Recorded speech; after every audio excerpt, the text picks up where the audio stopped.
With job losses from the coronavirus breaking 10 million in the U.S. alone, I figured now would be a good time to talk about California's Employment Development Department's current situation. Different countries have all been taking completely different approaches to unemployment, most of which have been way better than the U.S., if you ask me. And even California has not been able to keep up with this problem. I recently interviewed my sister Claire O'Brien. She goes to Santa Clara University and just lost 2 jobs. In this episode, we'll be looking at Claire's experience with unemployment insurance, UI, and what she thinks of it.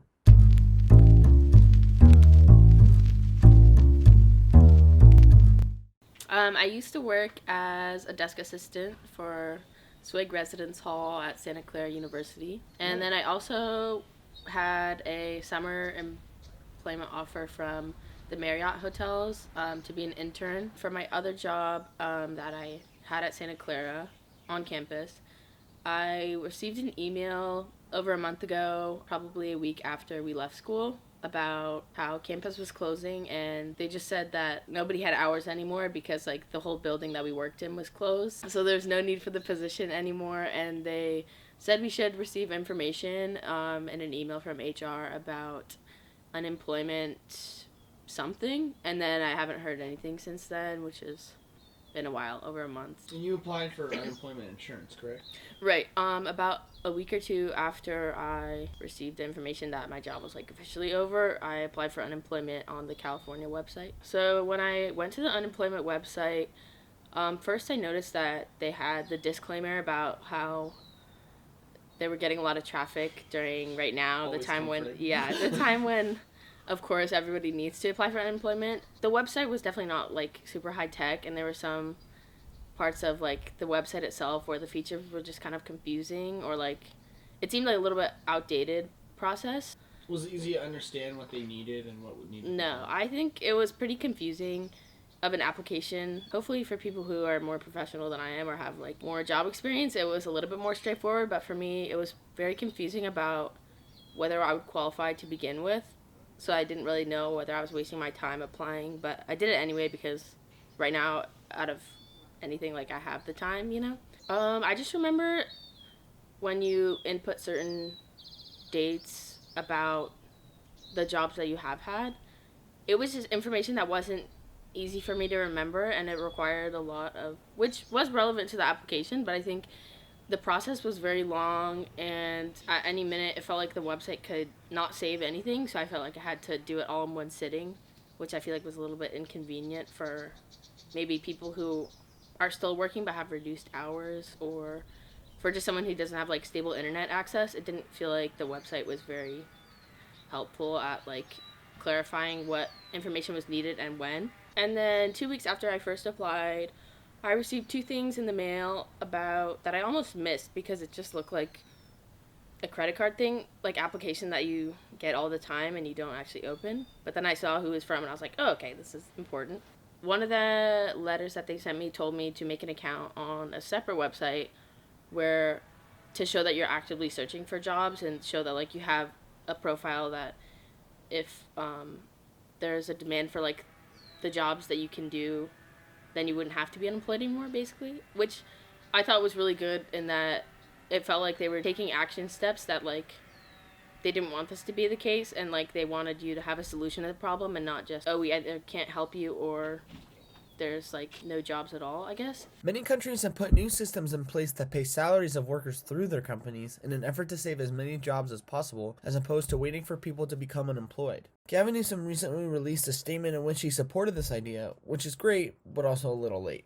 I think one of the most significant things we can do in the United States of America is reimagine our unemployment system and do more of what you're seeing in countries like Germany and elsewhere doing, and that's provide the employment insurance so people can stay in their status, their benefits included, even with reduced hours in an economy even as acute and challenging as ours today.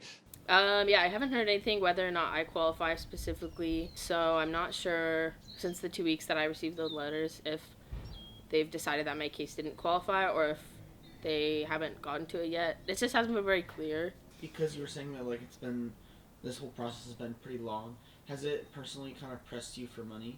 Luckily, no. I think in my case, I'm not living paycheck to paycheck, and I have like a family that can support me until I'm able to hopefully apply for employment again, which is good.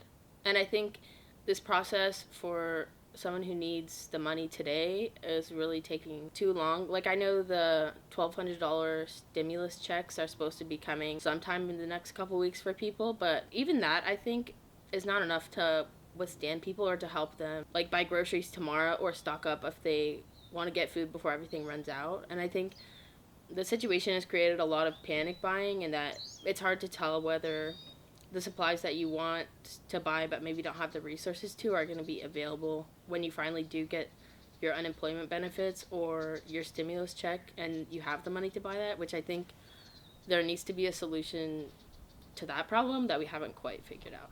With compensation checks struggling to get out to Californians, losing homes has been a serious concern for many people. According to Forbes magazine, about half of all Americans are living paycheck to paycheck. With Americans all over struggling to pay bills, it's no surprise that rent strikes have been popping up all across the United States. Gavin Newsom in the state of California did in fact suspend all evictions until 90 days after the quarantine was lifted, but the rent is still due, just delayed. Not to mention the process of not being evicted is also complicated and long. KQED reported that to avoid eviction, one must submit in writing their case to their landlord. You must provide documentation to show your income has been impacted by the pandemic and resulting shelter-in-place orders, and you are even encouraged to contact a lawyer in case your landlord wants to pursue eviction. Not to mention the fact that legal fees can probably not be afforded by the millions of Americans who don't have a 3-month emergency fund and/or just lost their job.